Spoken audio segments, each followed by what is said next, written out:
A dome in Rome has stood for 2,000 years. The bridge you cross today was designed for 50. The Romans had worse concrete.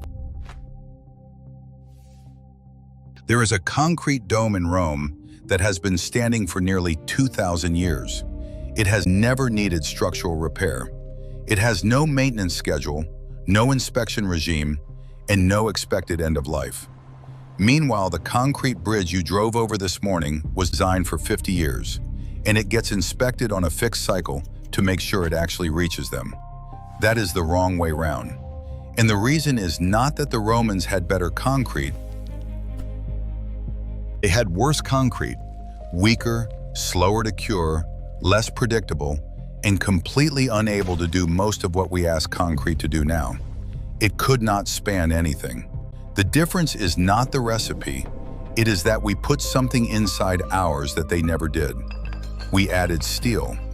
And that one decision gives modern concrete everything it can do, along with the expiry date that comes with it. Because concrete has one enormous weakness. Crush it and it is superb. It is essentially artificial stone. Pull it and it is close to useless. Its tensile strength is around 10% of its compressive strength. Push down on a concrete column and it holds cheerfully. Bend a concrete beam and the underside goes into tension. A crack opens and it snaps. Unhelped, concrete can only ever be something you stack. Steel is the exact opposite. Enormously strong in tension, far too expensive to build in bulk. So you cast thin steel bars into the regions of the concrete that will be pulled, and let each material do the half it is good at. That is reinforced concrete, and it is now the most used building material on the planet. But two different materials locked inside one another should not work at all. It works because of a coincidence. Steel and concrete happen to expand and contract at almost exactly the same rate when the temperature changes.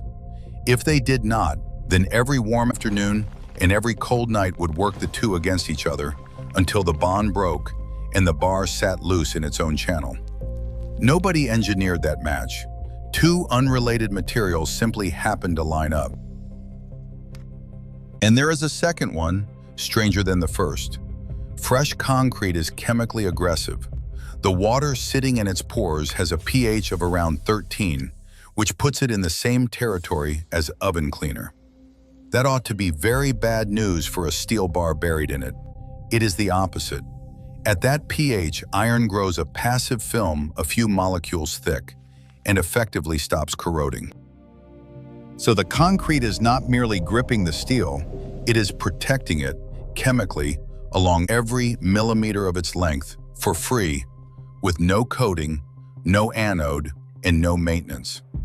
Buried in that alkalinity, ordinary carbon steel does not rust. That is the real load-bearing element of the whole system. And notice what it is: not a material, not a shape, a chemical condition. And a condition can end. Carbon dioxide is in the air permanently, and it soaks slowly into concrete, where it reacts with the calcium hydroxide and converts it into calcium carbonate, limestone, essentially. For the concrete itself, this is harmless, and it even hardens the surface slightly, but it takes the alkalinity away with it. The pH falls, and the protection was never anything except the pH. It happens as a front, a boundary creeping inward from every exposed face, and behind that boundary, the steel is no longer protected by anything. Below a pH of about 9.5, the passive film is no longer stable. It is not corrosion yet. It's the removal of the reason there was no corrosion. And the front does not travel at a steady speed.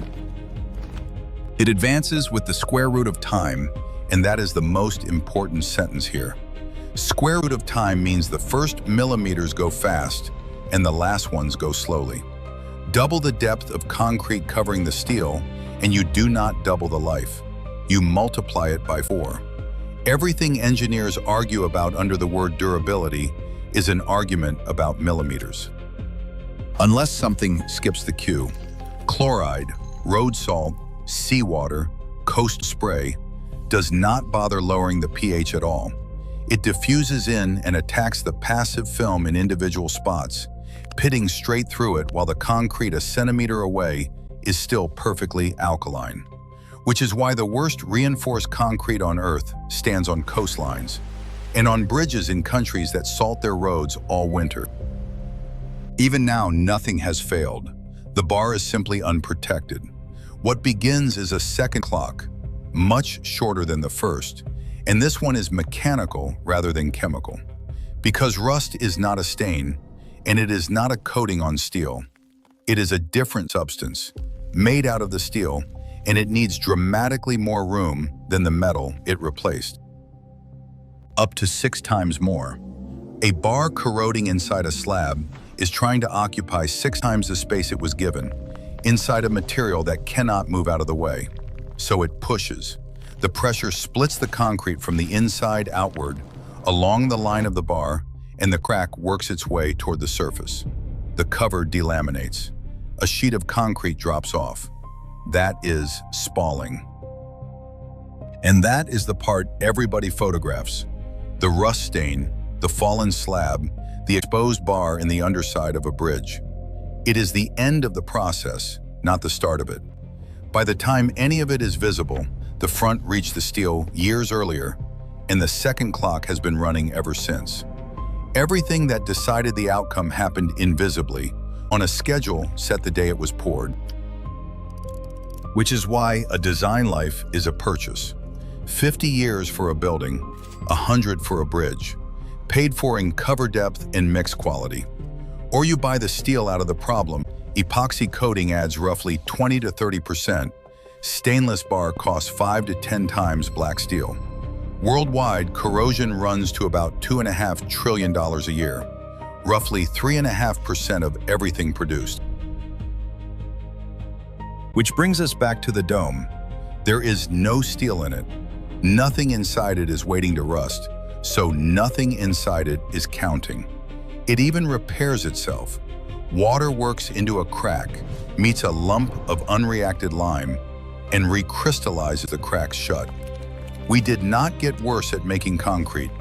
We added the thing that lets it span, and it arrived with a clock attached. Every reinforced structure on Earth is running one right now. If you want more of these, the choke points, the systems, the things quietly holding everything up, subscribe. New video every week. And if this was worth your time, hit like. It genuinely helps.